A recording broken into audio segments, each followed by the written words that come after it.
Florida Governor Ron DeSantis snapped and lost it and started berating some kids for wearing masks. So Evan Donovan says, new Governor Ron DeSantis annoyed with USF students, quote, "You do not have to wear those masks. Please take them off. Honestly, it's not doing anything. We've got to stop with this COVID theater. So if you want to wear it, fine, but this is ridiculous." So the way I reread that is actually way too soft compared to how he did it. So let me play the video for you here. You do not have to wear those masks. I mean, please take them off. Honestly, it's not doing anything, and we got to stop with this COVID theater. So if you want to wear it, fine, but this is ridiculous. All right. Well, it's good to be at USF. Wow. He was pissed. He was clearly pissed. That was not like at the beginning you could see the kids kind of joking and or thinking it's a joke and they're like laughing along with him. But then his tone gets like more and more serious and more degrading. Let's watch it again. You do not have to wear those masks. I mean, please take them off. Honestly, it's not doing anything, and we got to stop with this COVID theater. So if you want to wear it, fine, but this is ridiculous. All right. Well, it's good to be at USF. Now, I don't know. Some people are probably going to say like this was pre-planned, like he was doing it on purpose, but it doesn't make him look good. In fact, it makes him look really shitty. Like, he seemed like he was genuinely pissed off. Let me see one. I want to see it one more time. You do not have to wear those masks. I mean, please take them off. Honestly, it's not doing anything, and we got to stop with this COVID theater. So if you want to wear it, fine, but this is ridiculous. All right. Well, it's good to be at USF. I love like the breathing out as if like, you know, like as if like I'm the adult in the room and I have to take charge and tell people what's up and tell people what's right.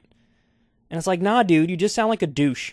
You just sound like an idiot. Now, by the way, I feel like this clip is indicative of a trend that I've seen fairly recently, which is this idea that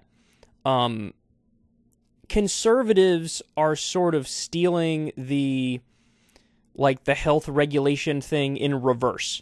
So, like, you know, there were all these laws at different times throughout the pandemic of, like, you have to wear the mask. So there's, like, mask mandates, and at certain, at certain corporations, there were, like, vaccine mandates. You need to get it if you want to work here, so on and so forth. But the stories had come in over time of, like, you know, a restaurant in Texas or something that mandates that you can't wear masks, that you can't even freely choose to wear a mask. I think we covered a story once, or at least I tweeted about it. Some family went into a restaurant and they were wearing masks because their kid is immunocompromised. And then a waiter came over and said, listen, you got to take those masks off or my, the owner of the business here is going to kick you out. He really doesn't like this stuff. He doesn't like this COVID theater stuff. And it's like, think about that. The argument from a lot of conservatives is that these health regulations are authoritarian. And that's why they say they don't like them. But then they turn around and they want to do the mirror image authoritarianism, which is like, I sort of want to force you to not wear a mask. I will berate you if you do wear a mask, even if you're freely choosing to wear a mask based on the evidence that you've seen about the pandemic and your own calculation. Now, I know DeSantis has a line in here where he's like, if you want to wear them, fine. But clearly he's like super smug and dismissive of it and angry at the thought that maybe some of these kids would choose to wear a mask. So, I mean, it'll be interesting, though. I don't know, man. I feel like this stuff, it makes, obviously, like, liberals and leftists laugh at him, and it sort of makes normies go, DeSantis is kind of a dick. But who knows, maybe it plays well with, like, the Republican base. Maybe they like the idea of berating some kids because they were wearing a mask at an indoor event during a pandemic. I don't know, we'll have to see. I mean, I could only think of like 412 different times where Trump did something and everybody thought, oh, this is going to hurt him in the polls. Then he'd like go up 5 points in the polls because the Republican base is like, yes, we love it when you're so unreasonable, yes. So I don't know, man. I don't know how this is going to play. I will say that at CPAC this past weekend, or this past week, whenever it was, I don't really remember. My brain doesn't work anymore.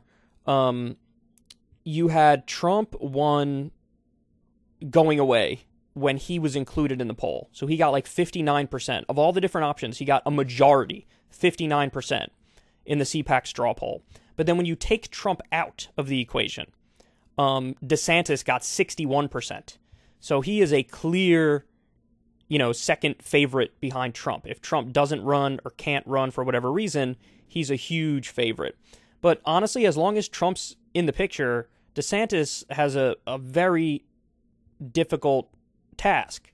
Like, he has to thread the needle perfectly.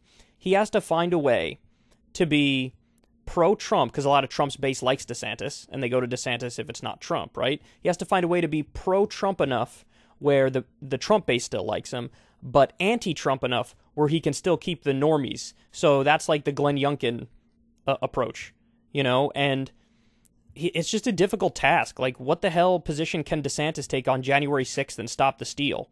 That's going to, appease the Trump masses who are all in on, it's a hoax, it's a conspiracy, it's a rigged election, but also keep the normies, who actually, normies are very dismissive of anybody who entertains the January 6th conspiracy theories. I mean, we've seen polls, it's overwhelming. All the normies in the country are shut up about January 6th and a rigged election. So he has a difficult task, and it'll be interesting to see if he can navigate it.